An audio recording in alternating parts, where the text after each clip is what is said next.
Good evening, ladies and gentlemen. Welcome to the agenda review meeting for Wednesday, February 15th, 2012, Pittsburgh Board of Education. The first thing we'll take care of is the Pittsburgh Mount Oliver Intermediate Unit. There is a Committee on Education as well as a Committee on Business. But since the Committee on Business is only the payments authorized, so I'm going to combine them as we go around. So if anyone has any questions on the Pittsburgh Mount Oliver Intermediate Unit, we'll start with you, Mr. Brentley. On what's on general, on any Any okay. I don't have anything in there, but I do have a general question after we go through the committee reports for Mount Oliver. So I'll wait at the end. Okay. Mrs. Fink. Dr. Hawley. I'm good. Mr. Eisler. No, no questions. Mr. Shealy. Mr. McCray, or Mr. Sumter. No questions or comments at this time. Thank you. Thank you. Mr. Brentley, back to you. Yes. I just have a general question. I attended a community workshop, educational workshop over the weekend, and there was a young lady there who raised concerns about the intermediate unit, the Mount Oliver thing, and so on.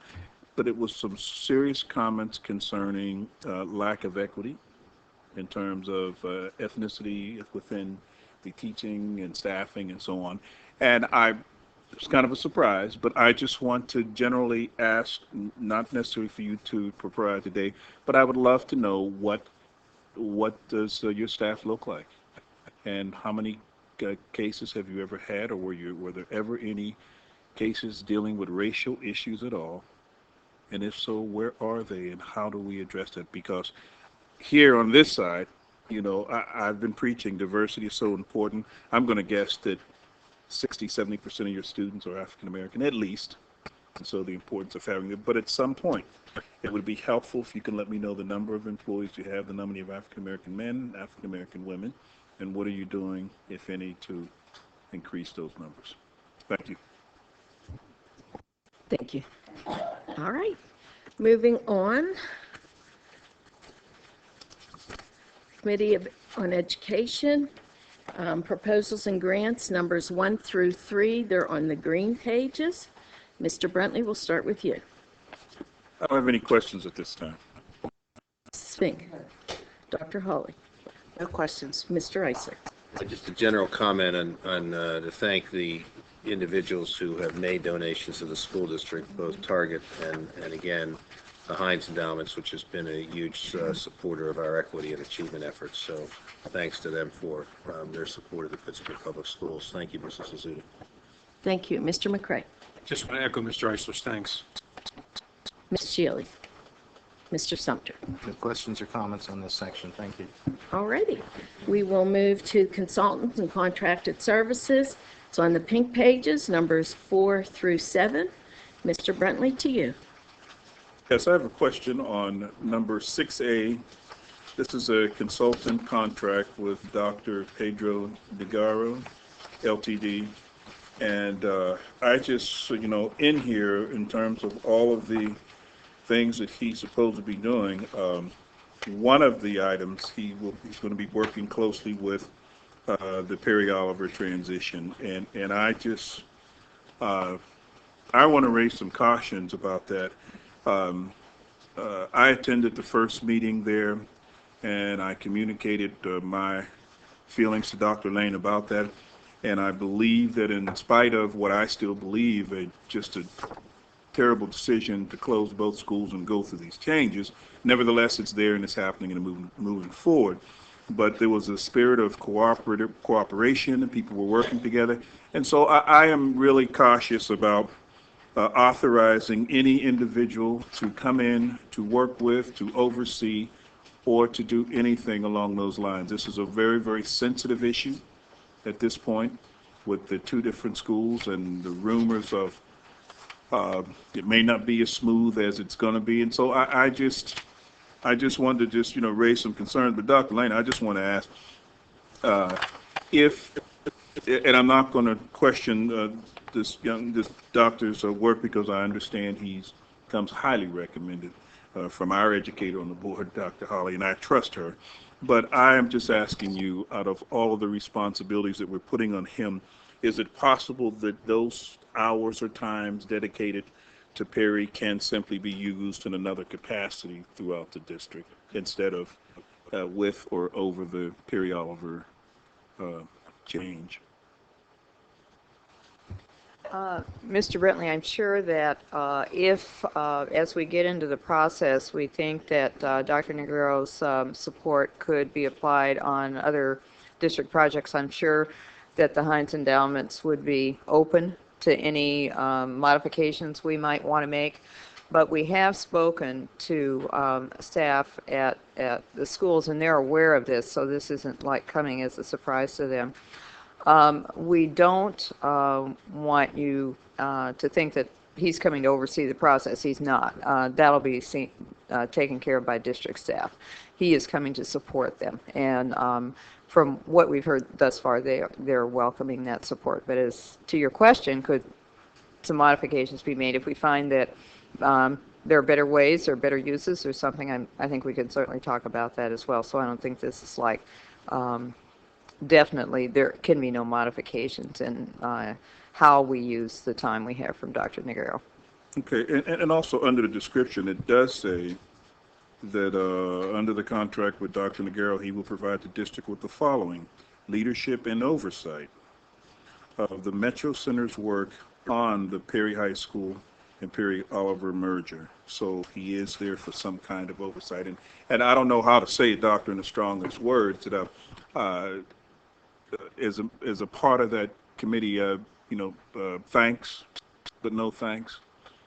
I mean that because we have a lot of things to point to in this district in terms of wrong turns and misfires that we have made as a board and as administration that's been costly and in a lot of ways, especially losing students. So there was a committee put together. I mean, it was a true slice of the community. Balance with ethnicity, balance with gender, balance with students, and I just think that we should give it time to work. And he can sit back and be an observer, but not to be announced as providing service. No, the feeling that I got attending the first meeting, they were taking this as a personal challenge, and they really wanted to make this thing work. And I just think sometimes when the momentum is moving, we don't have to get in front of it, but take a step to the side and just allow them to do it. Secondly, what concerns me on this item is the cost. We're looking at a cost of $80,000, and for a fraction of that cost, I know individuals locally who have volunteered who would jump at the opportunity of working with and serving in that capacity. I can take a fraction of that cost, and we've asked for or it was suggested that we put a face on this merger so we can let the kids know that it's okay and you want to be a part. And I even made the suggestion to consider the last 10 years or 15 years, there's been two faces that live on the north side, attended both schools, both made it nationally, and are now both back here in Pittsburgh. And that is the running back from Oliver High School, Ray Zellers, and Rod Rutherford from Perry High School. And so if we have some extra dollars, give them a consulting fee for their images that we will be using from this day forward, or give them some kind of consideration for their work. And I don't know if it's formal yet, but they've made some contact, and I understand one have agreed and hoping the other would agree. And we're going to actually let that be the face of a transition. And so I'm just only asking, and I'm hoping my colleagues would support me. We highly respect Dr. Negro, but please, if we not come in through the Perry merger, Oliver, let's make it work. And I think the staff is there. I think they're working, not to mention tons of volunteers. So if we can adjust this to not having him or his agency or company involved with the oversight, I appreciate it. If not, I'd be willing to put something on the floor. I'd rather not, but I would be willing to put something on the floor to secure that, number one. But number two, to give that committee and that panel a vote of confidence that what we asked you to do, we're going to allow you to do it. We're not going to manipulate you. Now, my final point, there was one concern. There was an elected official there who made it clear he was going to do what elected officials do. He had some concerns. We didn't do this. We didn't do this. Well, I'll be talking to Linda. And we said, oh, no, no, no. Work through the system. If you have some issues, please share them. And so I don't want it to be what happened at Westinghouse. I don't want it to be what happened at some of the other schools. And so we have an opportunity, I think, to look and to do it right. And so I'm asking that if you can make that adjustment, I would appreciate it. But if not, I will be more than willing to put that on the floor, as well as making some kind of recommendation that if not $10,000, $20,000, $30,000 of those consulting fees be set aside for the committee, because they're going to need a few dollars in convincing folks and bringing folks back and forth. They're working very, very hard. And so I just want to acknowledge their work and to recognize them and show that we're supportive of them. So thank you, and I hope you adjust that before our meeting next week. That's all I have on this section. Thank you. Thank you, Mr. Brentley. Mrs. Fink. Dr. Hawley. My hope is that Dr. Nogueira is not going to oversee anything. My hope is that he's going to work along with the committee that you currently have at Perry/Oliver Merger Group. I don't think anybody from the outside should be coming in as an overseer, and I really hate that word anyway, but we're hoping that that's not going to occur. But I do have some questions about this. Who has responsibility for ongoing implementation of the plan or the work once it's developed? And are we still on Perry Oliver? Mm-hmm. Okay, well, obviously, the school leaders, the instructional leadership team has some responsibility, but we're also hoping to have additional support in the school in terms of the planning piece, because it is a lot of work to try to run a school and plan a school at the same time. Right. Back to your original point about Dr. Nogueira, he is not coming in to oversee the transition team. He is not coming in to lead the transition team. And the statement that says leadership and oversight is of the Metro Center's work. The Metro Center is the group that will be working with the transition team. He oversees them. These are his people that he's overseeing, not ours. So I just want to be clear about that. But we do want additional support in the school. And one of the things that we're working on right now is the school does have a school improvement grant that will help provide some resources for the transition. And so we're working on what is that, how are those funds going to be used to their best impact to provide for a smooth transition. So that's part of the work that has to go on, and that's part of the reason we think a project manager would be helpful in helping get that rewritten and get it in line with what our transition team's vision will be for the new school. So it is about the community, it is about the kids, it's about the staff, it's about the vision for the school. It is not about somebody coming in from the outside and telling them what to do. But we hope that this group will be able to provide some support and technical expertise that will enhance their effort, not override it. Secondly, how will internal capacity be developed so that the work that you're doing with Dr. Nogueira can be used throughout the district after he's gone? That's the second part of this. We want to be able to learn from what this group offers us while they're here. That will mean they will be providing some training. Some of that might be for school staff. Some of that might be for central administration staff, so that we'll be able to develop a strong model and then replicate it, use it at other schools. And so the whole purpose of this is to see, create a strong model and then have one that we can take to other schools, and particularly other high schools, to help address some of our ongoing challenges around the achievement of our African American students. Okay. And I was just looking at item 6. It states that Dr. Nogueira, under his leadership, that he's going to be working in the areas of curriculum and instruction. Does that mean he's going to change the curriculum? No, he's not likely going to change the curriculum, although I will say one of the things we're engaged in now anyway is some change of the curriculum because of the fact that we have to bring our curriculum in line with Common Core. So that's out there too, and that work has to be done. But what he's going to do is looking through the lens of culturally appropriate curriculum, how well have we done? Because we've done a lot of work in that area. He will be reviewing that and giving us thoughts and ideas in that regard. So no, we're not looking to rewrite it all, but we are looking to get some ideas in regard to how well have we done in terms of making our curriculum culturally inclusive.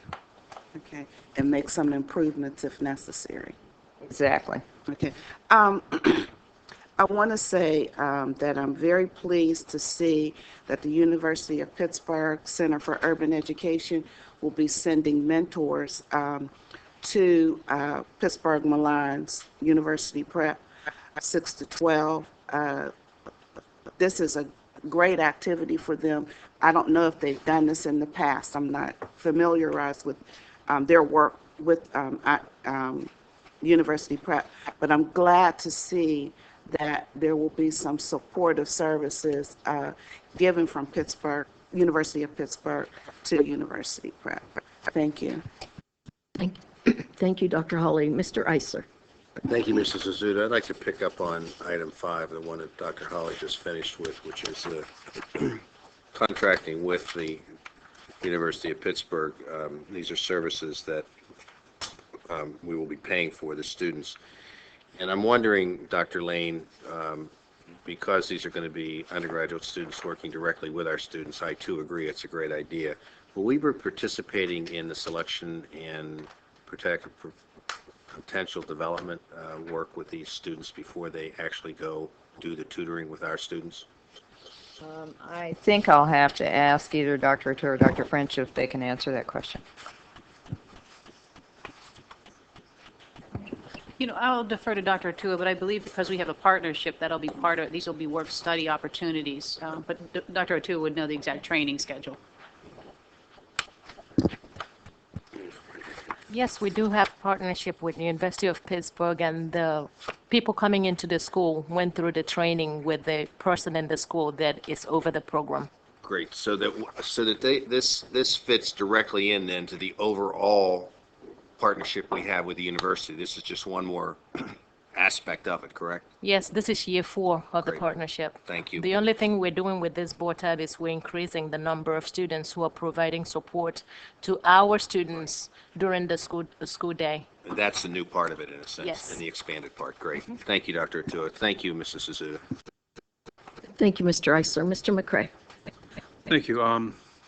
In reference to number 6 and 6A about it's the doctor, I can't pronounce names, Nigara.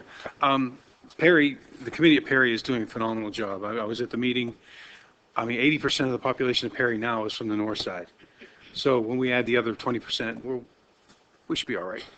But I can see that sometimes, no matter how extensive your committee is working, it helps to have an outside look at it and say, hey, you know what?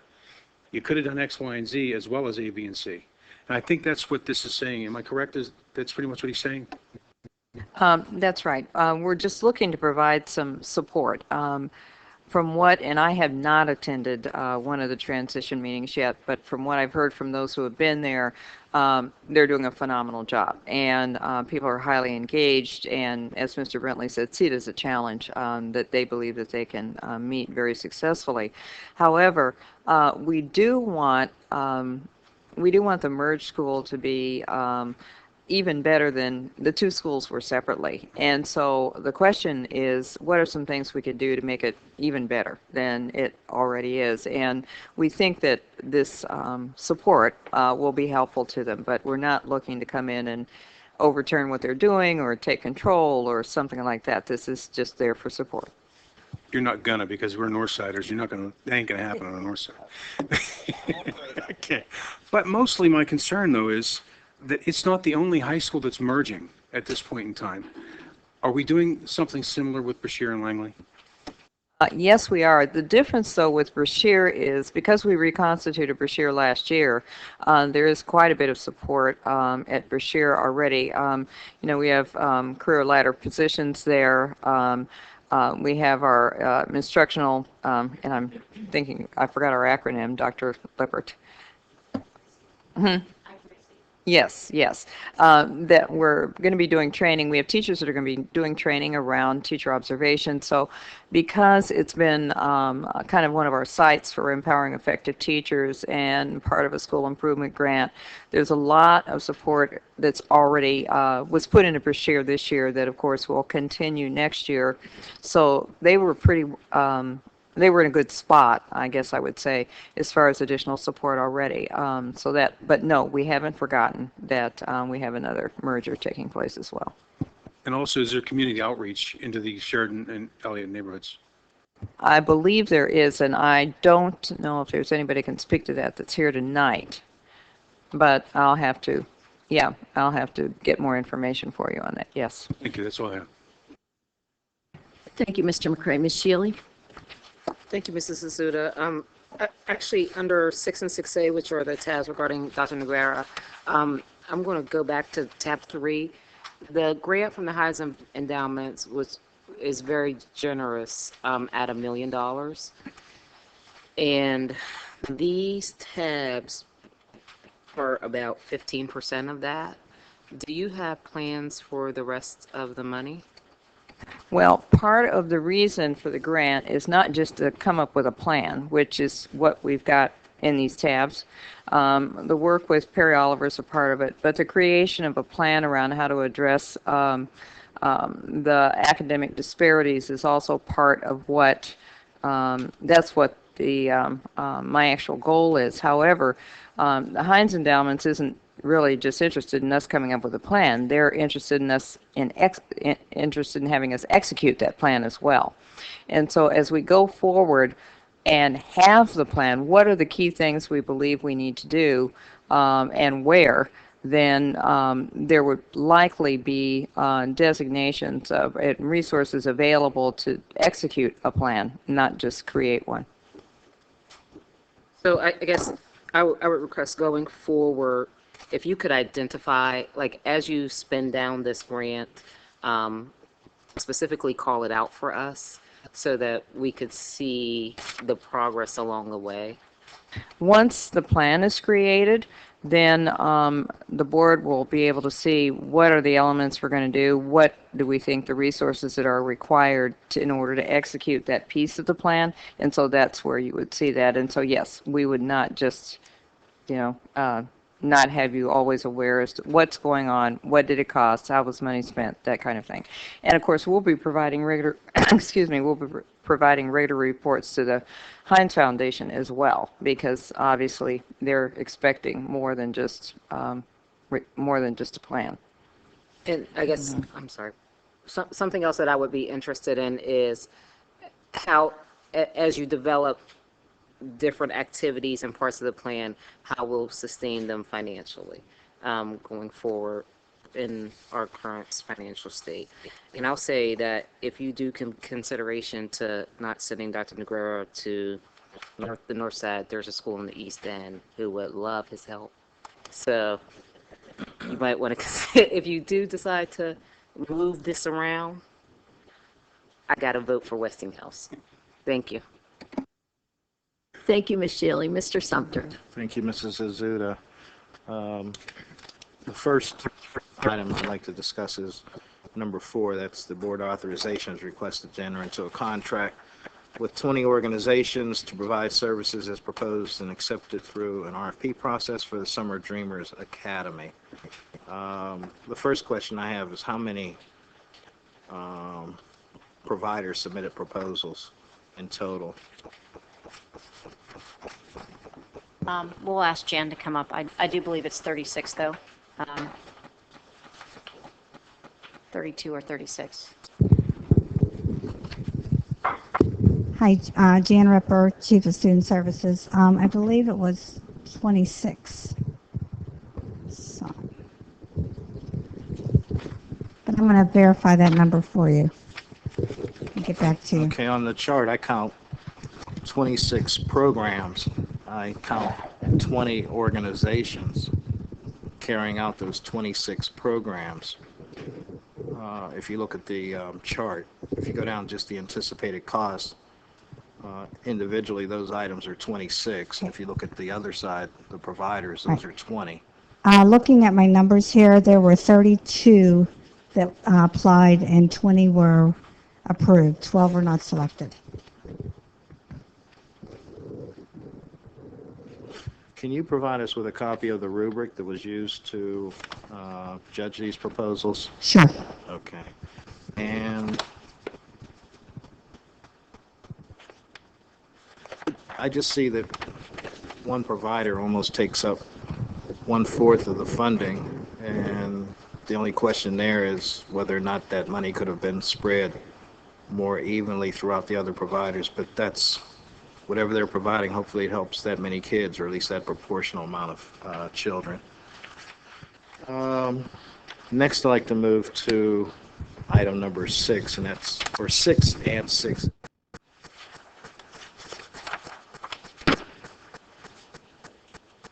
That's the work with the Metropolitan Center for Urban Education. They're going to be working with Perry High School, Perry Oliver High School, that merger, and also working with Dr. Pedro Noguera. And also 6A is the work of Dr. Noguera on the equity plan. Hopefully we're going to have distinct lines drawn between the work products that come out under each one of these items so that it's not a blend, because if you look at it, it looks like they're getting $150,000 total to work with Perry Oliver, and he's helping on one or helping on the other, so that it hopefully won't be, it'll be blended together in terms of the result, but to make sure that we're getting our bang for our buck under each tab. Yeah, we will, and one thing we will do, however, because there's travel involved here, a lot of times what we try to do is have people spend 2 days here and work on one project and the other instead of 2 trips. And so you likely will see some of that, but there are 2 different projects. Okay. The second one, the equity plan, that's going to be for the entire district? Okay, good. And the only other question is, because this is subject to board approval, what would happen if these items weren't, if the item for Mr. Noguera wasn't approved? What will we do? In terms of, we still have to create a plan. So, and we still have work to be done in terms of bringing the 2 schools together. So the work still has to be done. We'd still do it. We just wouldn't have as much support for it. Okay, thank you. That's all I have this time. Thank you, Mrs. Zhu. Thank you. Just ask one more quick question. Sure. For that number 4, did we ever, and maybe someone had mentioned, I want to make sure, for the Summer Dreamers, did we ever identify that East End site, additional site? Yeah, we did get you a write-up on that, Mr. Brentley, and I don't have the numbers in my head right off the top of my head, but I believe it was in the update on this past week. Okay. What would happen if we put in another site was we would have fewer campers, and I can't remember how many campers it would cost us to do that, but that was why there wasn't an additional site, because of the additional overhead, so we would be able to serve fewer kids if we added another site. So, I mean, you know, that's a choice that we don't recommend we do, but obviously, you know, as a board, you can decide what you want to do. Okay, because I just thought that the staff was supposed to come back with a recommendation, and there were several possible locations for that East End community, and I thought said that there were no shortage of kids there in the summer, and so I was just wondering why we did not recommend it. Or the reason we didn't recommend it was not because there was a shortage of kids, it was money, and trying to maximize the number of kids we would serve with the amount of money that we had. So that's why we didn't recommend to add another site. But as I said, if, you know, it reduces the number of campers that could be served, that's why not. Okay. Well, you know, if there's the movement at all to recommend a change? I mean, I'd rather see us cut down on one of the service providers versus having a site. That community is boiling. It's in the summertime. We know that we can at least cover 100 or 200 kids, keeping them off the streets. And so I am just a little confused as to why we could not identify a site, hoping it would be a small, minor tweaking to make happen. Large area locked out of that area. So little baffled on that one. Then finally, the contractors and service providers, and I know most of these are nonprofit organizations. Okay, so we are not allowed, or you can identify necessarily if they're, well, private companies you can identify if they're minority owned or if they're women owned or small business or something along that. How do we measure that?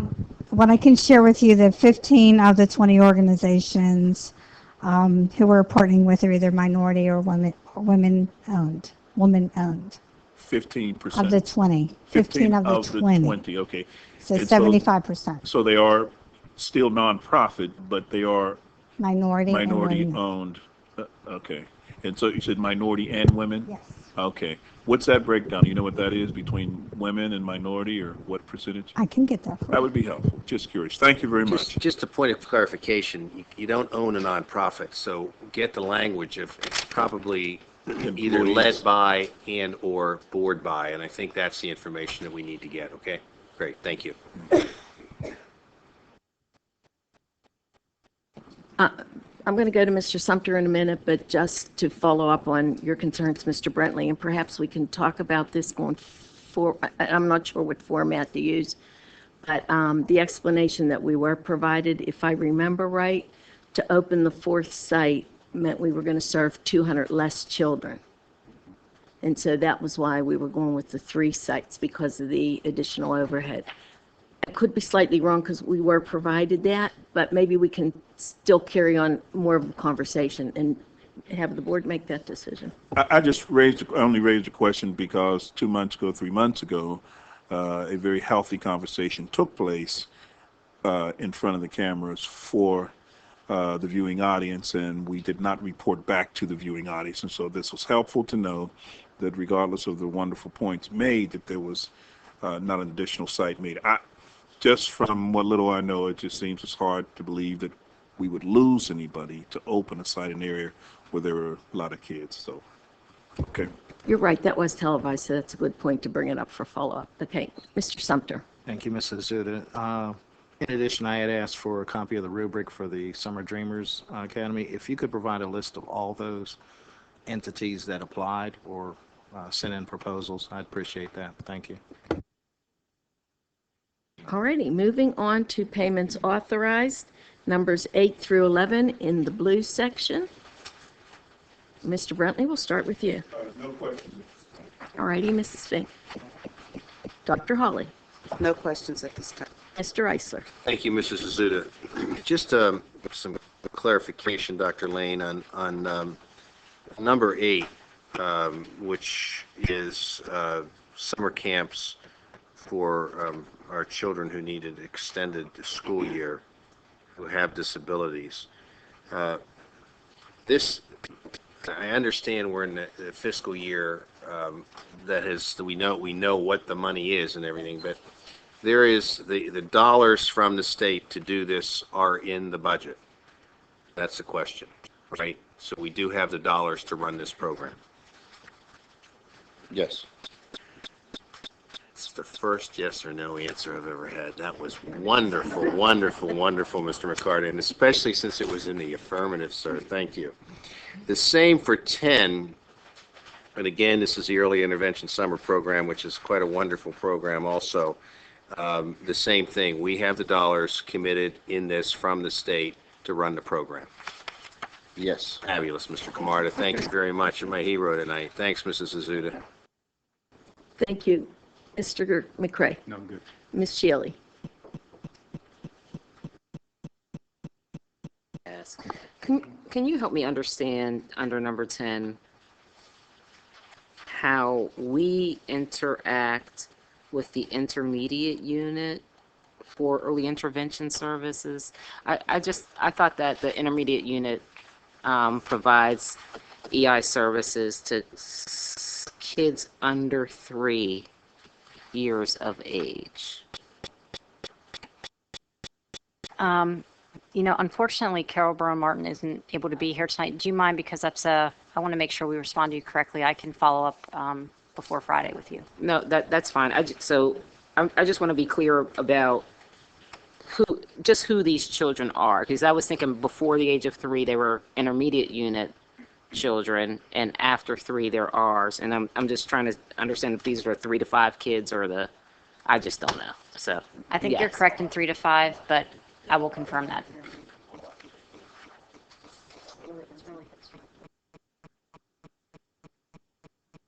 Yeah, okay, thank you. I can wait. Thank you. Thank you. Mr. Sumter? No questions on this section at this time. Thank you. Thank you. All right, we will move on to general authorizations, number 12 through 17 on the yellow pages. Mr. Brentley, we'll start with you.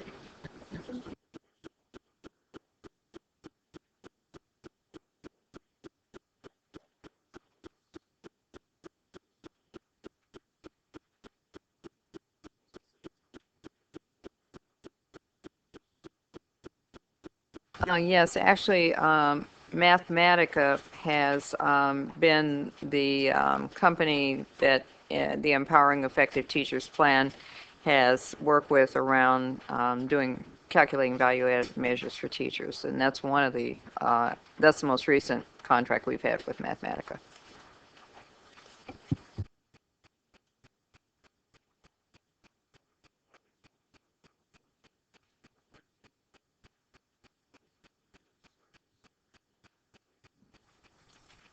Academy Management Service Extension. Clayton Management, that's number 15, Clayton Academy Management Service. And I just want to, well, first say I do not and will not support this, but I am just trying to just get a handle on what's happening. And Mr. Weiss, if you can help us, you gave us a memo earlier today. Can you just briefly tell me what does that mean and how will that impact the item before us, and how will it impact our vote for next week? The district entered into an agreement with Community Education Partners, commonly called CEP. That agreement expires at the end of June 2012. The agreement provided that the district had the right to terminate to end the agreement at the end of the year by giving notice no later than December 31st. If no notice was given, the agreement would automatically renew for a 5-year period. During the life of the agreement, CEP, which had the right to assign this agreement to a wholly owned subsidiary, did so. The wholly owned subsidiary was Clayton Academy Management Services, CAMS. But the terms remain, I mean, the term of the agreement was the same.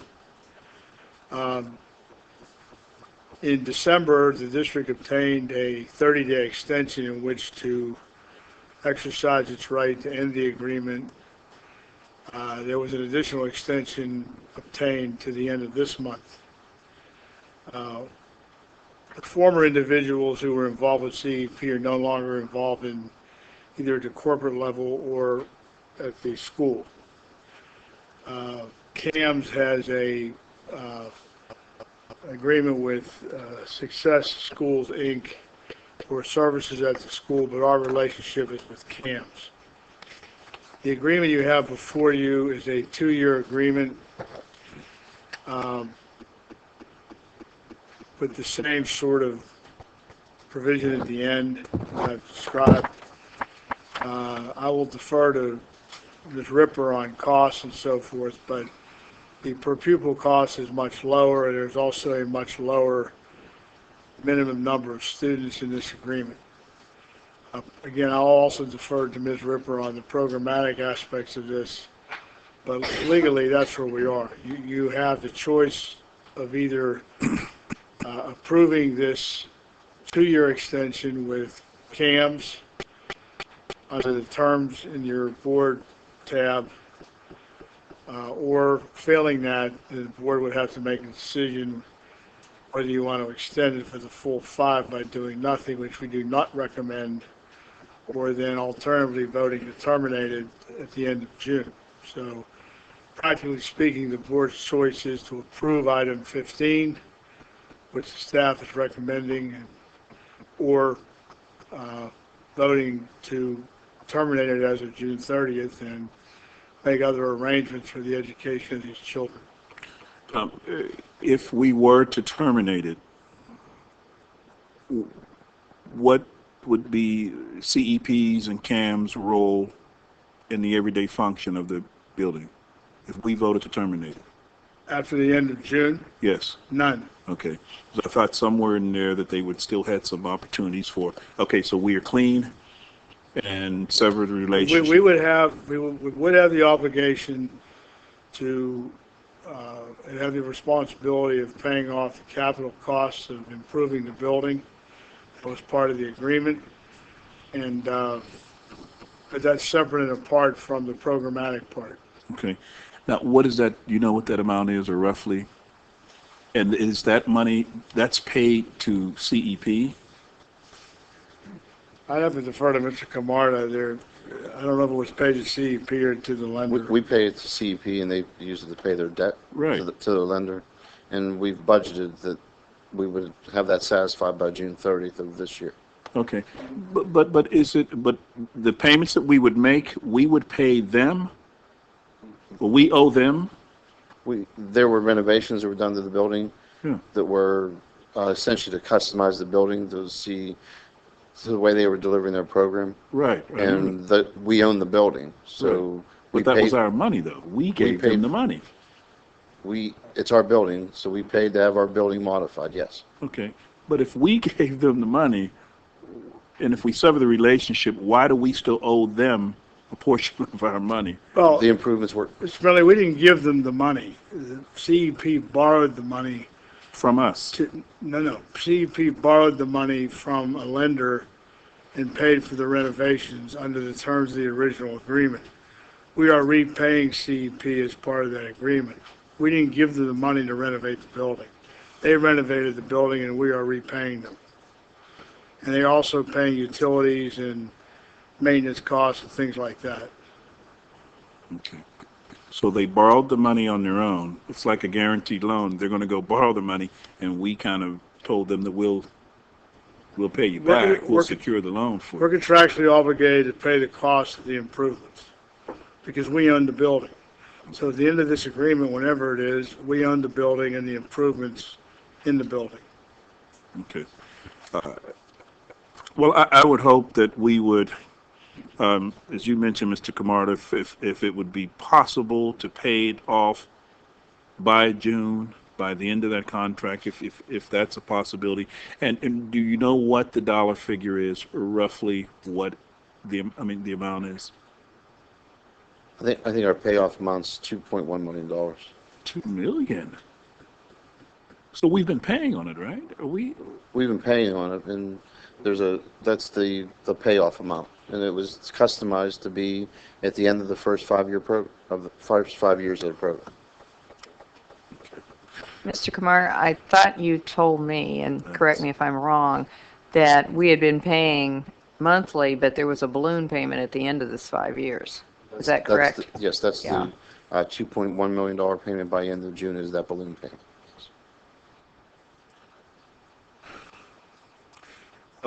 Listen, I'm hoping that my colleagues would agree with me and join me in a unanimous vote that we wish community educational partners and CAMS that we wish them well, but we encourage them just to move on, especially out of the Pittsburgh Public Schools. It has not been a good program. There were little sparks of successes, but it was off to a bad start. The cost that some of the community folks had to endure was just unbelievable. I had asked for, and I don't know if it's there, I had asked for if we had a number, and I think Ms. Ripper was going to look into that, the number of parents that have been fined over the last 5 years because of their child and that building at all. Do we know any of that at all? Okay, still working on it. Okay, because this is what I would like, and I'm going to ask my colleagues to consider this as well and hopefully support me on it, because it was a bad decision. And it was bad in the beginning, highly political, to give this agency a contract. Yes, they attempted to wine and dine me too. I did go to dinner with them. Okay, and they explained how wonderful and it's going to be this. And some of the board members were even given trips out of town to convince you and so on. The problem is that it did not work. It's been costly. There are parents out there who have been fined because of what happened to their children over there. I believe, and I'm going to hopefully, if not, we can get it resolved before then. I'm going to hopefully make sure that we not vote to extend their contract, but secondly, a motion to pay those fines that we charge those parents for. It is the only thing right for us to do. We put them and those children in a dangerous situation with placing them in that program, and the very least we can do is those parents should be reimbursed for those costs, not to mention some of those who've had some serious injuries because of the quick mixing of certain kids and so on. So I'm going to ask that the board members would support me on that, but I'm also going to ask board members as well to, if you're not familiar with them, there was an extensive articles written on the CEP. One young reporter locally did not drink the Kool-Aid, and he did investigate it. And it's shocking to see what we were paying for and putting students in terms of an environment. Not to mention, I'm going to guess 90% of the students African Americans, and a large percentage of them were males. And so that disturbs me. Yes, right now, and if you walk into the building, you would think you're in a different school district. I was invited 2 years ago when they did the exact same thing. And a young lady told me later, "Oh, Mr. Mark, we were told what to say, where to take you, and how to act. If we were to do that, we would get an extra lunch." So it's just a bad relationship. Let's just get it behind us. But I'm going to ask my colleagues here if you would at least check out the city paper. The writer was Chris Young, who wrote about it, pointed out some things, and he also was the first one to break the story that the company was being sued nationally by the ACLU on a list of violations that they've had. Well, we gave them a contract, and we've exposed our children to them. So it's bad. I'm disappointed, Dr. Lane, that is being presented to us this evening. And this is your recommendation to extend the contract, Dr. Lane? Mr. Bentley, yes, we had this discussion previously, and I believe, I'll say again what I said when we talked about it the last time, that if it were 2 years ago and we were sitting here in this spot, I would not be recommending we extend the contract. But based on the growth that we're seeing with students that are in the program right now, that's why we're recommending that we extend the contract, because we believe there are some things going on at Clayton now that we can learn from, and so we want to do that. And I saw some students who, I suppose you could make the case that they were, I was being fooled or whatever, but we had some pretty frank conversations about how they ended up there. What are the things they were engaged in their schools that got them assigned there in the first place, and their work to improve how they were doing and how they were working their way up to leadership roles in the school. So based on not just my observation, but several others that have been there. And as I said, I went unannounced. They didn't know I was coming. Based on the observations we're seeing, we believe there's some things we can learn. And we also believe that what of our obligations are, one, to make sure the students that are there that are doing so well right now transition smoothly back to their schools, because that's going to be incredibly important. And then beyond that, what are some of the things we can learn about working with students that for us previously have been very difficult to manage? Teachers, principals have, been unable to manage their behaviors, but they're doing well now. So what's different? Why are they doing as well as they're doing? So that's why that I'm recommending it. Okay. Well, I just want to say I'm just disappointed, Doctor, when you have the kind of track record that this company or the agency has showed us. It's amazing that it can get an affirmative recommendation from a school district to move forward, while all across the country, everybody else is severing their ties and they're letting them go regardless of how they reshape it or change their names. It just didn't work. I personally believe that we have the expertise right here in this district. We can make it an in-house program, and we should be moving along those lines. We're saying in one breath how bad it is financially, closing down libraries, laying off librarians and teachers, but an out-of-town company can come in and get nearly $3 million to do something that our teachers and educators can do, that are doing already, number one. And number two, even if we were to put out a request for proposals, I can point to at least three agencies in this city that's already providing this kind of specialty work. And we never engage them. We've never put out a request for a proposal to keep it close and to try to knock the profit out of it, really, because anytime we put a profit over academic achievement, the normal thing is to pay the bills and to get as much money as you can. And so that always concerns me. And so I'm just a little disappointed that we would move forward with this. So I'm going to ask my colleagues, if you do nothing else but at least read the articles, number two, that you would consider supporting just severing the ties. They made out very, very well. We won't point any more fingers. We'll just move on. But nobody's child should be exposed to that, not to mention the cost. At a cost of $3 million. What's the number of students that we have there? Can somebody tell me?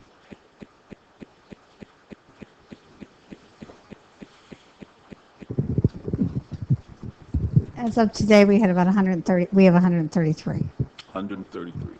Okay. Thank you. It's an unbelievable cost per child that I think it's wonderful if you can do it, but we cannot afford it, especially with its questionable background. So thank you very much, and I hope that everyone would consider allowing these kids to be exposed to a wonderful program, and not another experimental program that could go up and could go down. But let's think locally and respond appropriately for all of our students that need this kind of help. Thank you. I just want to clarify a couple of things. One, the extension of the contract is not with CEP. It's a different organization. It's not a renamed organization. It's different individuals. So I want us to be really clear. I would want everyone to be clear about that, all board members, before you would vote on this particular item. Furthermore, in terms of costs, we did present to you, I believe last week, the structure that we would like to adopt for next year, which would have more than the number of children that are in this program right now. The cost structure is not built on that small number. So even though we know right now who's there, how many children, the plan for next year going forward would be different. There would be more students there to help pick up more children that might benefit from being able to work on their interpersonal skills, their school-going behavior, so that they can be successful when they return to their home schools. Can I just add to that, Doctor? Thank you for that. But In the memo we got from Mr. Weiss, there is or was some affiliation with the previous CEP. It mentioned, even at the meeting we had last week, that there was a clause in the contract that gave the old CEP either authority or the right to, for the lack of a better term, transfer over or to give or consideration in helping or structuring or directing another agency to come in and to provide those services. So it may not be the name CEP, but CEP's fingerprints remain on it. And we should be very, very understanding of that. It's a bad thing, Doctor, and I'm terrible about it because it's in my neighborhood and I've heard all kind of comments about it. It is what it is, but we just cannot be, as a board, should not be misled by that, because if that's the case, then every contractor or service provider who provides service to this district, when they get a bad evaluation or when they do a bad job, that we can turn around and say, okay, you give us the recommendation to change it. No, it just doesn't happen that way. We have to expose our kids to the best. So I don't want folks to get misled either because it's a different name. We can do it in-house, we're doing it in-house, and we can probably do it at a fraction of a cost. And I think that's the line of thinking that we should be doing as directors. Thank you. Well, if I may, Mrs. Zuda, that is not an accurate description here. CEP assigned this contract to CAMS. CEP no longer has any interest in CAMS. The individuals involved with CAMS, while it still is structurally a wholly owned subsidiary, there's nothing about CEP that's in this company. Programmatically, there is an agreement CAMS has with Success Schools to provide programmatic work there, and that's what has been described. So this is not CEP, another suit of clothes. It's not CEP. Mr. Richardson, who was the lead person for CEP, is no longer in the picture, nor are any of the management individuals from CEP. What the board ultimately does from a policy point of view is your decision, but I don't think we should leave this room with the impression that this is CEP by another name. It is not. Weiss, thank you for that. Let me make my comments very clear here. If an agency has an involvement, CEP assigned this contract to CAMS. So CEP was indirectly involved. They didn't come anywhere else. No one else had an opportunity to add in, so they are involved, and that's me. If I have a contract, and if I want to keep the money in the family, and you gave me a bad evaluation, I am going to give it to my brother. I'm making the recommendation. And so what I'm saying as a board of director, CEP should not even be that involved with making the recommendation on who should serve the rest of this contract. So I don't want to get this thing here confused. They are or they were involved because of their history and their record locally and nationally, should not be involved in even assigning CAMS. If CEP was done and if they didn't want to be involved, okay, let's sever it. And then we put out a request for proposal. And that's for any and everybody. We don't come back to CEP and say, hey, you guys didn't do well. Who do you think should get the contract? And then you just don't do that. So, I mean, thank you for clarifying it, but you made my point for me. And from my point of view, for what they've caused, I don't particularly really, I just want to encourage them to move on and to allow us to expose our kids to the best. And I don't want their recommendation for me.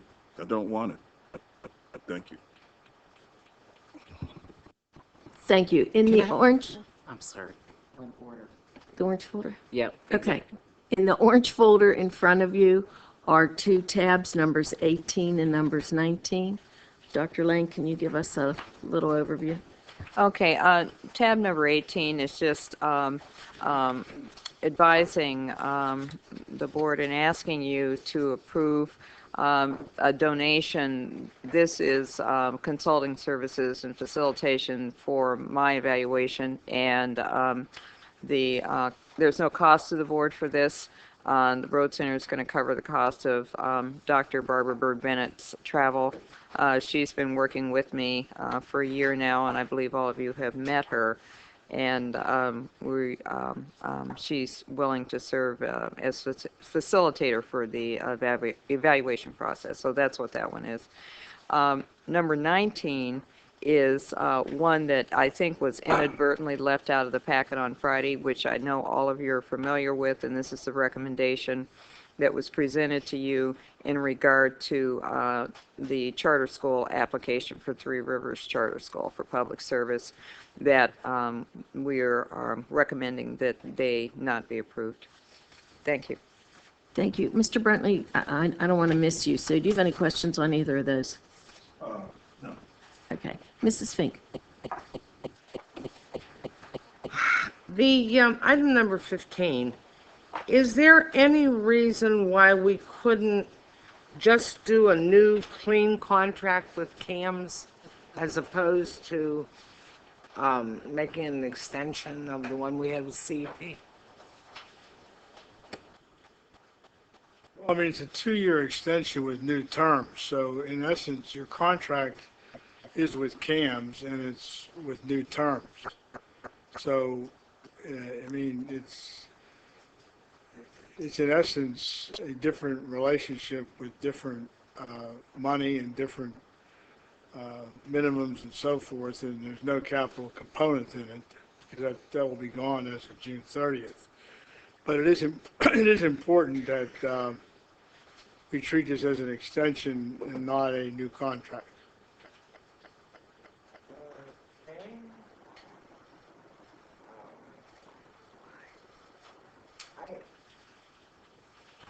I am just uncomfortable with even references to CEP.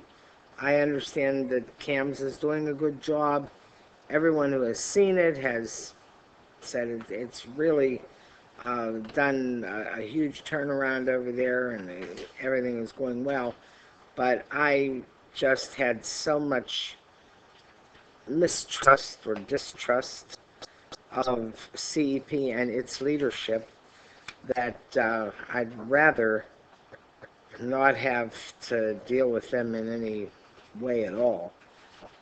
But, you know, if this is the way it has to be.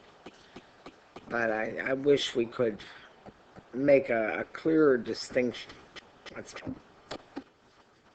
Thank you, Mrs. Fink. Dr. Holly? For item number 14, how was Mathematica chosen to evaluate the grant? I think They were chosen by the federal government. We had no say in who would be doing it? That's correct. Okay. So we had no role in selection at all. It was just given to us. That's correct. Okay. Will this be absolutely no cost to the district at all? To my knowledge, there's no cost. I don't know, Dr. Lane, if you have any other knowledge, but to my understanding, and when we reviewed this at our superintendent's agenda review, Tamaya Larkin, who's our representative, said there is no cost. So down the road, we're not going to look at a bill for these people, for this group? Not in terms of the SIG grant, but they are a partner with us on our EET work around our value-added measures, both at the school level, the PRC bonus, some of the things that Marnie Pasture presented to you at the Education Committee. So they are a partner with us through our Gates work. Okay. So the federal government is actually making us use this company? Yes, and it just so happens that they're already a partner with us on some other work. Okay. I feel Mr. Brentley's concern about CEP, but I have to talk a little bit more about being an educator and having students in a building that need more services than what the school can actually offer. We need something. You just can't, we just can't say that we're going to close down a program that we actually see is making progress with students that the regular school could not handle. And that's my main concern right now. I know CEP was bad in the past. As a former principal in the district, we knew that. But right now, I also know that some of these children would not be able to make it in a regular school building. So where would they actually be? They would be on the street. And that's what I'm mainly concerned about, having a place for these children to be that's going to be nurturing and also give them the academic support that they need. I can't keep going back to what happened in the past with CEP. I just can't do it. I have to look forward in what we're doing right now to service children that have severe behavior problems. The district, maybe they should be able to handle these children. Maybe they should be able to give more support, but in the final analysis, we're not.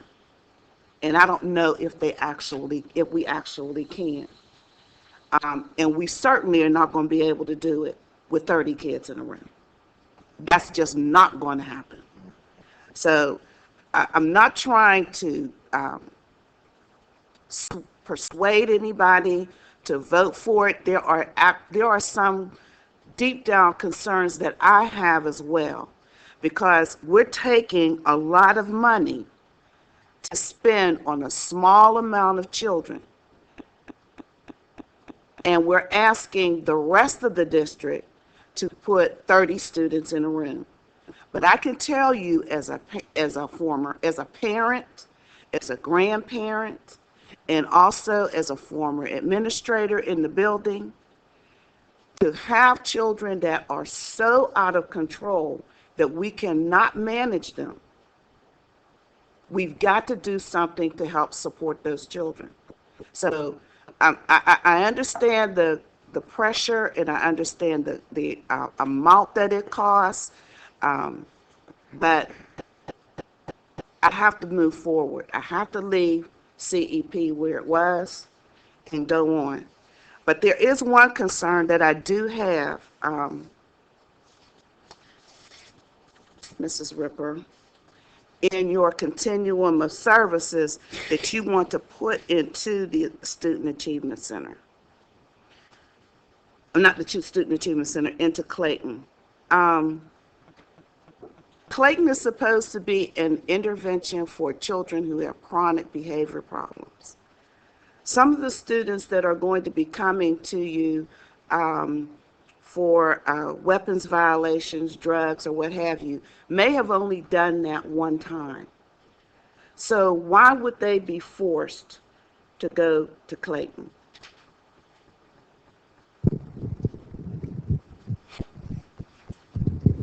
Well, I want to say that we don't want to force them to go. In the new model, as we said, we're going to have a behavior center and an academic center, and that would be dealing with all behaviors that would warrant alternative placements. And those three things that you said, drugs, weapons, and assaults, warrant alternative placement if through a hearing that they would be found that they had done what they did. So I think you have to look at two different spectrums, that we have the students who violate the code for those reasons, and then we have students that are chronic disruptive behaviors. But what the difference would be when they go over there, it would be the time to work with them on the interventions that they would need. Obviously, if there was an assault, we'd be working with them on conflict resolution, mediation skills, teaching them good decision making. So they would have different groups that they would have to partake in.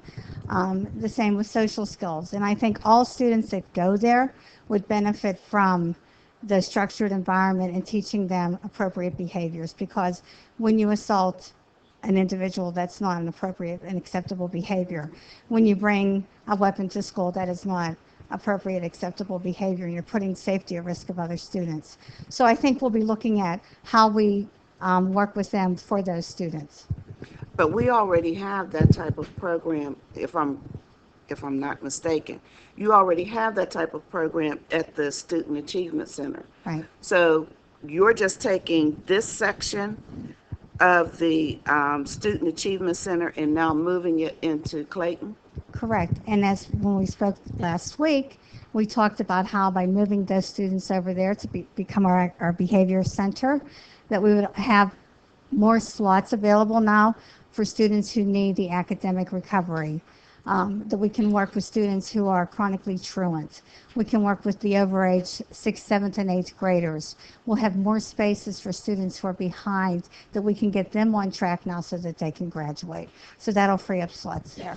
I understand that, and it's not that I'm in disagreement with what you're trying to propose, but I'm always skeptical of when we're trying to put children, a lot more children into seats. Because my concern last at the Education Committee was that, we didn't have a lot of students at the Clayton Academy. And it seems as though with putting these children in the center, then it's going to be, it'll have more attendance. And that's where I have the problem. I'm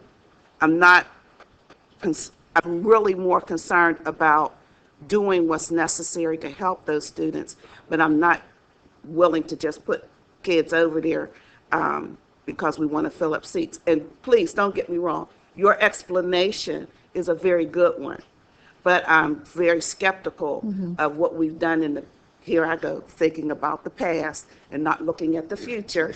I'm just walking right into it. Just what I said I didn't want to do.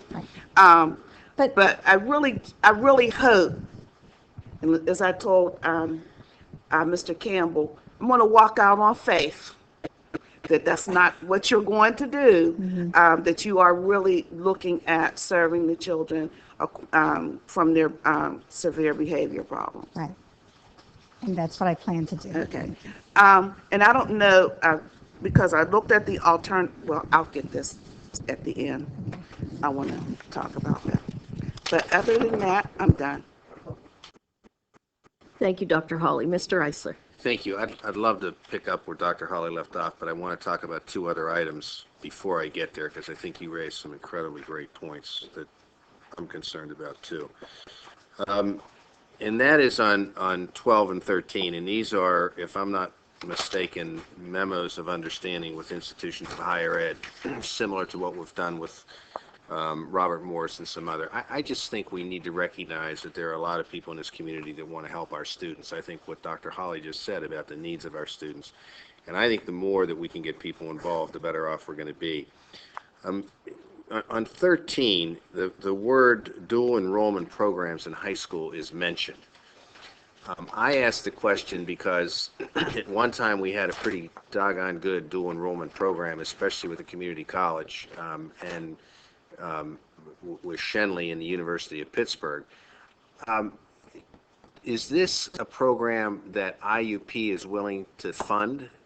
Or is there going to be a cost to the district on this one? What are you smiling at? I'm smiling at Dr. Hawley because she was actually instrumental in helping get this entire thing launched, and it's been around since, 2009. And it's the Hines, through generous funding through Hines, that IUP is able to provide this to our children.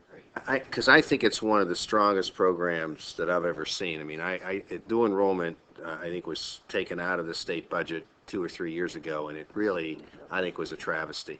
Because some of the students that we would interview were just spectacular in what they were learning. So thank you, Dr. Hawley. And thank you for getting another institution to work with us. I think it's really great. If I may then go also to 15, and I would also agree with my colleague that you don't dwell in the past, but you certainly have to learn from the past going forward. There's a couple things here that do concern me. I don't, cost is a big issue with us. However, I think what Dr. Hawley said, that if these students were not in this program, they would be on the street, the long-term cost is huge. Not only for these young people, in general for society. And, you know, that's that whole thing about when are we going to pay now, or are we going to pay later? So, you know, the investment I can justify, and I can say that there are these students that do really need some tremendous supports. If we have 133 students and we are contracting for 250, and I want to put it in a little different terms than Dr. Hawley did, the 250 is not something, and again, I totally trust Ms. Ripper and her staff and the other principals. This is not in any way an indictment. But I would not want to contract with 250 and then just meet a goal because we have 250. I mean, we want to really see students who need this and who can benefit from this program, who need the extra supports. And again, talking about 30 students in the classroom and how we have to reconfigure given what the budgetary constraints we're under. We then take a look at in a second group of students that may not have as great of discipline needs, control needs as this other group. Is that center going to be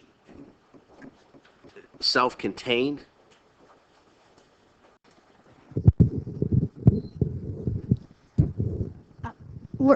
I've had a lot of discussions with the group on how they could work with us on that, and I had mentioned last week that I went out to Philadelphia to see several of their models that they're working with some other schools, and we also had some other teachers and schools attend there with us.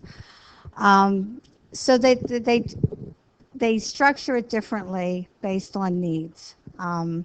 And again, as I said, the time that you would be there, we review students every 9 weeks for possible return. And obviously, if you wouldn't need to be there longer than, we return to report card periods. We would look at those things, and you have goals to meet and things like that. So it would be kind of an open entry, open exit. You wouldn't stay there for the full year. It would be based on how you progressed with the interventions that they were able to give you. Similar to what you do now at the alternative center. Correct. Okay, as long as that is understood, and that's what we're going for. I guess then, Dr. Lane, the question that I would ask and sort of a goal is that the building is the Pittsburgh Public School building. We own the building. I would really like to see if we could not transition this as a Pittsburgh Public School program over the next 2 years. I think, Dr. Hawley, you raise a good point, and I'm not saying that it's going to be an easy thing to do, but I do think that given the fact that we are having declining enrollment, given the fact that we do have a lot of buildings available, and I think we have some pretty phenomenal staff people, it's very similar to the discussion also we had at the Education Committee meeting about truancy and whether or not we couldn't work with the intermediate unit and some other school districts potentially. I would just like to see if there's a way in a 2-year period, and I do salute you for doing a 2-year extension and not a 5-year extension, to see if we can transition this program, because I think that's really, really important. And Dr. French wants to say something. I do, and Ms. Ripper and I have a meeting next week set up, because our goal, and something that Dr. Hawley said last time, is when a child says that they want to stay in this environment because they're not getting it in our schools, I lose sleep over that. And I do, and if you haven't visited, I have a lot of skin in this game because Jan and I came up for the Alternative Center, and we are not doing as good a job as they are. But I can tell you in 2 years we will be. And they're committed to helping us figure out what they're doing so that we can transform the rest of our schools to have the same learning environment. And that has to be our ultimate goal. We're getting our counselors through there, teaching and learning environment liaisons through there, more teachers through there. If this shows us it can be done, and it will be done. And that is our goal. And they're committed to helping us do that. And the only other comment I have is in terms of the other piece of this, which I don't want to go unnoticed, is credit recovery, which I think, Ms. Ripper, is a program that this board has been very impressed with over the years. So the extension of that to as many students who can use it as possible is a real service, not only to those students now, but to them in the future also. So thank you. Thank you, Mrs. Azuda. Thank you, Mr. Eisler. Mr. McCray. Thank you. On number 16, go Steelers. Thank you for the donation to Linden School for the physical fitness equipment, and I think they'll enjoy it. Thank you. Thank you. Mr. Sumter. Thank you, Mrs. Azuda. I guess I'll start with number 15 first. I think some of the questions that I had have been answered, and the concern was the the student population, how we're going to go from the 120 up to 250. And when I heard the category of the weapons, the drugs, whatever violation, some kids bring weapons to school to be aggressive. Some bring weapons to school for protection. I think those are different categories of students, and I think on a case-by-case basis, it should be looked into as to whether or not they get sent to Clayton or not, because I think it'd be the one for protection is a different category, I think, and I think they may be harmed even more in that environment with folks that are aggressive with their weapons rather than reactive. But they shouldn't have weapons, period. That's the bottom line, so they have to still know how to get around that. I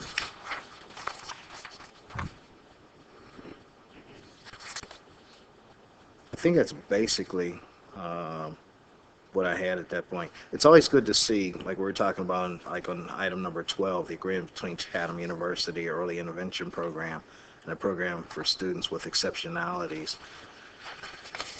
As much early intervention as we can put forth, but the crisis within our student population at this point in time, we're dealing with issues that I don't think educators 20 or 30, 40 years ago had to deal with. And I know in the environment when we were being educated, there were other items of discipline that were interjected into the learning experience that kids aren't subjected to nowadays. That is quite different, just trying to talk to children rather than what we came up under. So, but still, it's good to see that we have programs in place to try to get kids early on. I think that's all I have at this time. Thank you, Mrs. Suda, can I just put one last thing on?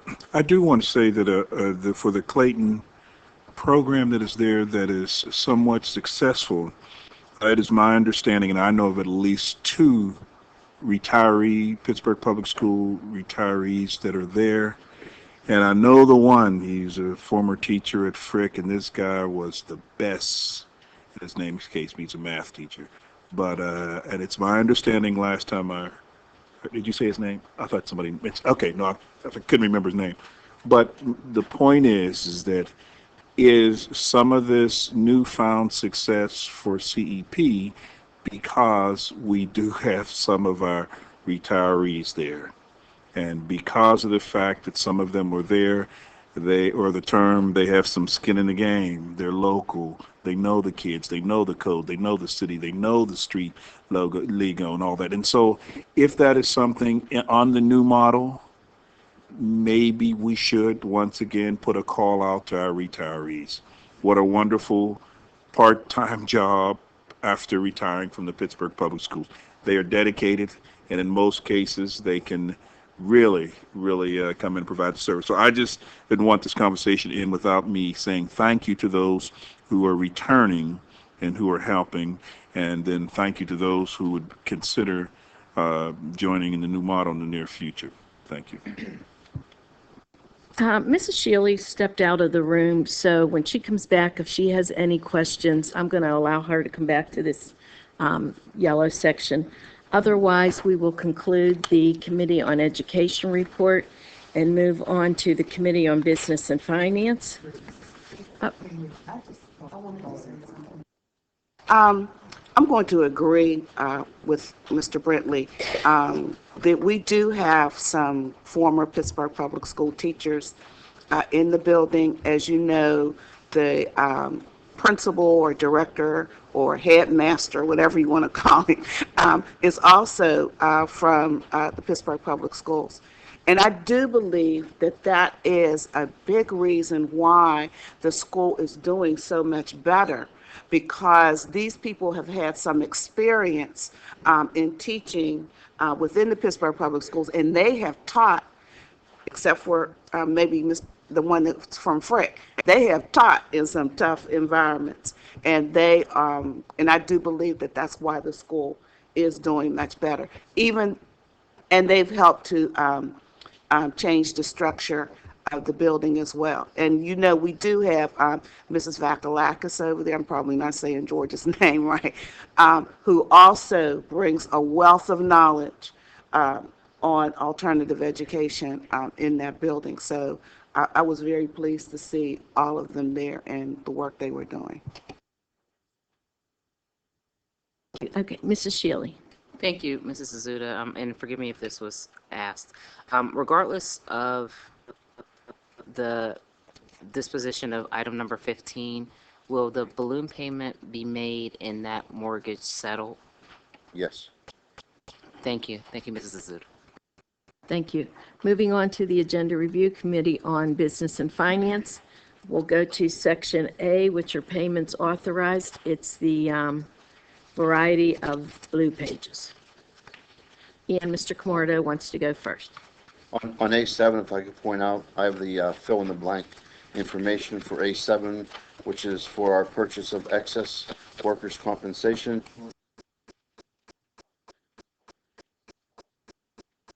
$186,689.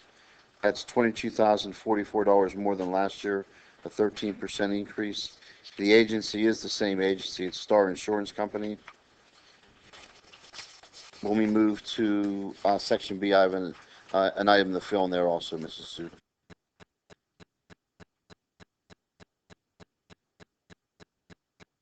Did you say 186,689? Yes, I did. And then you said it's up $22,044. $44. And what percent is that? 13%. The previous price was $164,645. Thank you. Mr. Brentley, do you have any questions on the payments authorized section? Not at this time. Thank you. Mrs. Fink. Dr. Hawley. For number 2, oh, no, I'm sorry, number 3. Do we currently have a parent survey that's, I'm sorry, wrong section. Sorry. All right, it takes a while. Mr. Eisler. Thank you, Mrs. Asuda. Thank you, Dr. Hawley, for the comic relief. We needed it. Mr. Camarda, just as a suggestion, because you mentioned this on 7, but there is 5, 6, and 7. There are 3 renewals in insurance. Have they all gone up this year? On item 5, it's actually a decrease of $253.80. Okay. So it's a small policy. Great. On 6, apologize for that. That's okay.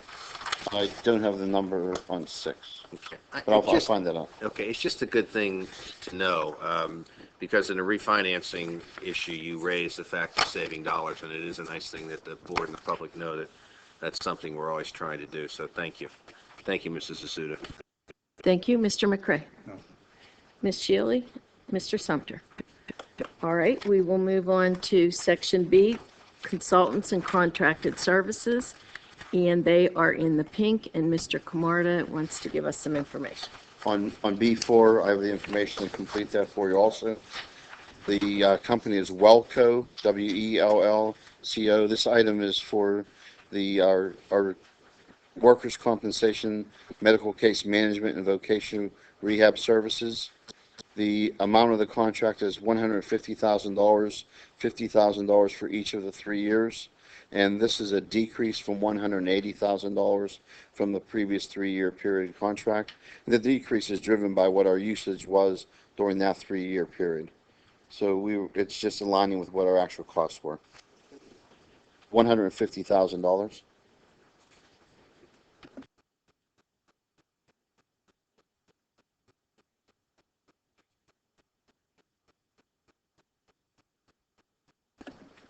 I think the period is, yes.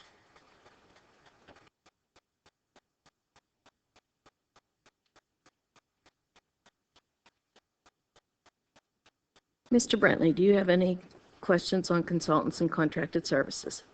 Just a quick one on the additional information Mr. Camarda just shared with Wellco Company. Is this a new company? It's the same vendor we had in the last 3-year period. Last 3 years, okay. And you did put this off for bid? It was competitive? Yes, Ms. Capretta managed that process through our finance office, and it was competitively bid. And do we tie in Ms. Castleberry's office at all, or or were there any minority-owned small companies bid? I believe she works with them when the bids are out, as with all bids, but I don't think it's the same way facilities bids were put out where there's a level of participation, but I think they work together. Okay, I just wanted to share again. I mean, this one, I noticed we had some other insurance company contracts and other small service, and I just want to remind the staff again, and Dr. Lane, it means a lot coming from you as a superintendent in terms of a directive or strong language that we find a way to increase opportunities for our women-owned businesses, minority-owned businesses, and small businesses. Something like this is where they can do well. The small staff, small company can provide, estimates or provide these kinds of services if given an opportunity and an even playing field. So I just think it's so important that the superintendent advocate that all the time, regardless of whatever contract or service we are seeking. So thank you. That's all I have. Thank you, Mr. Brentley. Mrs. Fink. Dr. Hawley. Okay, I'm in the right section. All right, there you go. Okay. I want to start off with B2. Did we have someone that was already in that position and they retired or what? Or did you let them go? Or what? The person in that position resigned recently. So we're not going to fill it with another person, or we're just going to use this? So our strategy is to fill the position immediately with a consultant to bridge the gap, but we do want to look to fill the position full-time, but normally that's taking us an extended period of time to find that skill set in this market in Pittsburgh. So you were able to find a consultant from the Pittsburgh area to bridge the gap? The consultant is actually outside of the Pittsburgh area, but they do a nationwide search for that skill set. I'm just always cautious of trying to get a consultant that lives somewhere else. I find it hard to understand why we can't get someone from the Pittsburgh area when we have CMU right up the street with young people there that are really more than capable of doing this work, that we can't get one of the, we couldn't get someone from there, or even from the University of Pittsburgh, Robert Morris. I'm sure that some of these colleges or universities may have someone that can fill this position. I always just like to keep our young people that live in the city of Pittsburgh working. We want them to stay here. So I'm hoping that, even though you're going to hire this outside consultant agency, you're still going to look to some of those entities to maybe fill this position. That's all. Always trying to keep young people in the city. For B3, did we have a survey before for parents? This firm was used in... Oh, I'm sorry, I'm looking at him. Oh. I was looking, I thought it was him, I'm sorry. This firm was used in 2007, 8, and 9, and in 2011. In 2010, we brought the work inside and went back out again in 2011. So, and it was with the same firm as being recommended this evening. Are we saying that we're not able to do this in-house? Would it be cheaper to do it in-house? Are we not able to do it in-house? With our reduction of force, I think with Mr. Campbell's office, we're not able to do it in-house. That's disappointing. Oh, I'm done.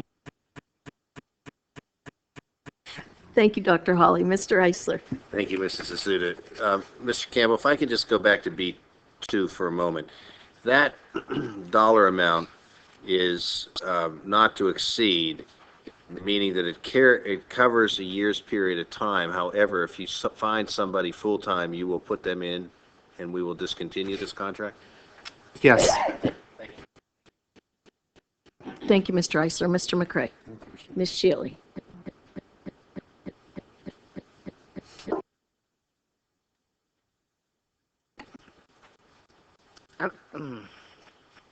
not sure whether you can answer this, Mr. Campbell, but outside of a public entity environment, what type of money would a person with these qualifications make as a starting salary? So outside of a public organization, a person with the skill set for this position would demand 6 figures as a base salary. That's before benefits. And that's directly out of college? Yes. Thank you. Thanks, Ms. Shelley. Mr. Sumter. I think the luxury of going last, sometimes your questions get answered before it gets around to you, but I still want to stay on B2, and for you, Mr. Campbell, to justify or explain why you're comfortable with this company and their ability to select someone to come in and do this job. Could you just elaborate on that? The reason, well, particularly for this company, is track record. In IT, you really don't have time to experiment with certain skill sets coming in the door, especially when you are relying on the person to manage your entire network, which is for us defined as the connectivity between all of our sites. And so the reliability aspect and a positive track history of providing the skill set that is needed.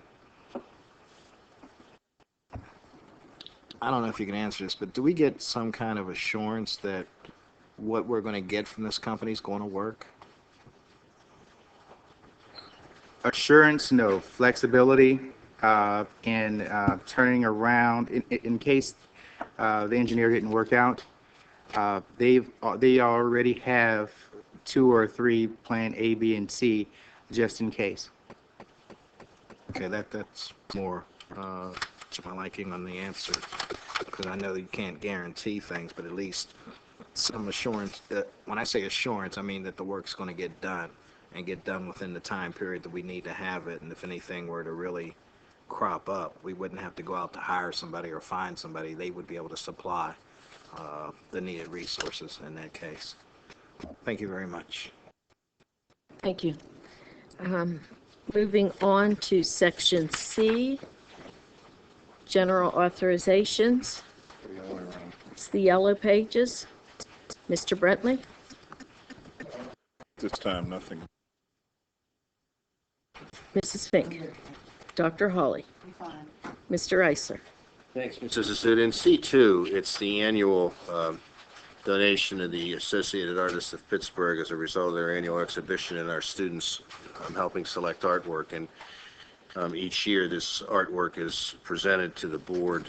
I think it's really another one of those great gifts that an organization, in this case the Associated Artists of Pittsburgh, give to this district, and we value their contribution, and we get to see their contribution throughout this building and some of the other buildings. So a thank you to the Associated Artists, and I hope we get to see these prior to them being hung somewhere in the district.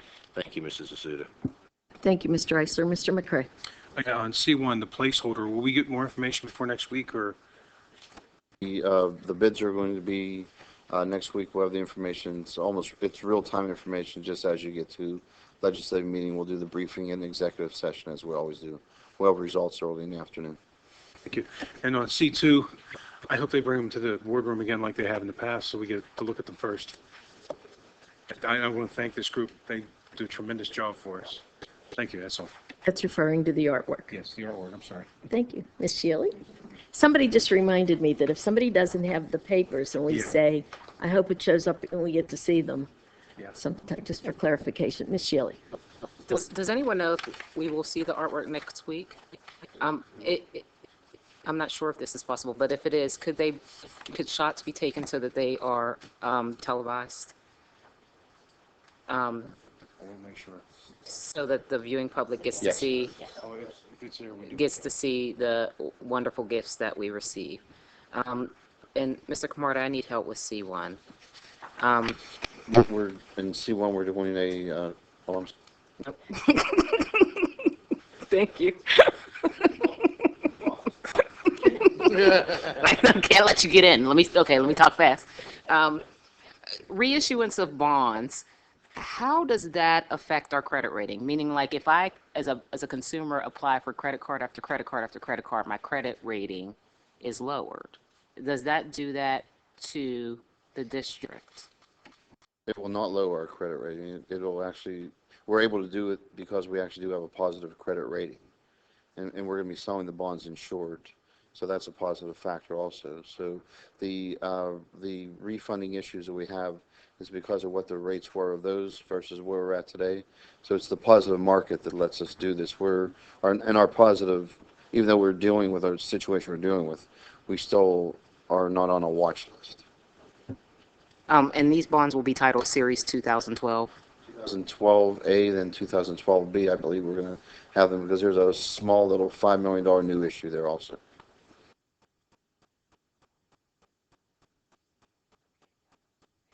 And if you don't achieve the savings of at least 3%, you will not reissue? That's correct. And that will be decided or determined when we receive the bids on, yes. Okay. Thank you very much. Thank you, Mrs. Azuda. Thank you, Ms. Shelley. Mr. Sumter. Thank you, Ms. Azuda. I really don't have any comments or questions at this time on this section, but a retro comment would be in the last section on, I think it was B3, if we can from now on just consistently use the term internet and not use the term web. That's all. Minor comment.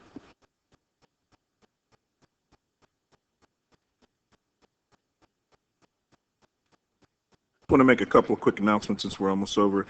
I do want to remind the folks in the viewing audience, Monday the 27th, we will have our first meeting with the Pittsburgh Public Schools Take a Father to School Day. That meeting will be held at Obama/Reisenstein, 6 to 8, and we're encouraging all men in the district, if they would attend, would be very helpful. I also want to encourage all my colleagues about a very important meeting tomorrow. That's at Westinghouse. In the past, we have not been very, very kind to this community, and I think it's important that if we show up in numbers, it would show them that there's an opportunity to get off on a good start, and that we are here to work through some of the challenging issues that they are facing. And so I just want to encourage all my colleagues to attend that. Thank you. Oh, I'm sorry. I didn't see. Dr. Hawley. I also want to, we talked a lot about the good work that's being done with the committees for Perry and Oliver. I just want to say that Dr. Walters and the community for Obama has done a wonderful job in working through the transition stage of moving from Reisenstein into the Peabody building. And the community of Highland Park and parts of East Liberty are embracing this move and working very diligently with Dr. Walters in this transformation. Now, I was waiting, and I don't know if this is the appropriate time to ask this question, but at the education review committee meeting, I specifically gave a shout out to the Pregnant and Parenting Teens program. And I'm still going to make a shout out to that program. But I need to know why the Pregnant and Teen program is going to be terminated at Oliver. At this particular time, we're not going to have any program to support, well, I got letters today. We all got letters from a teen. It's not going to close? The Pregnant and Teen program?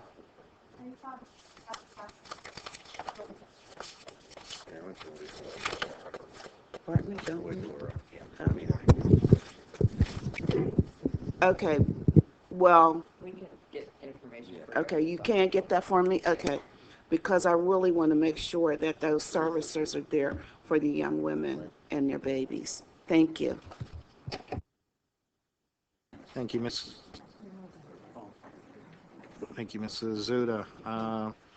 Just want to give congratulations to Dr. Christiana Atua, whose daughter was featured on the news the other day, at being one of the students at Antioch College.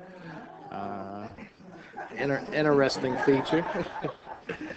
And just to inform the board and the administration, next week at the legislative meeting, I intend to introduce a motion on the floor to recommend that we fund Manchester Craftsmen's Guild after-school program at 1/2 the amount of last year. Thank you. This evening's meeting is adjourned. Thank you.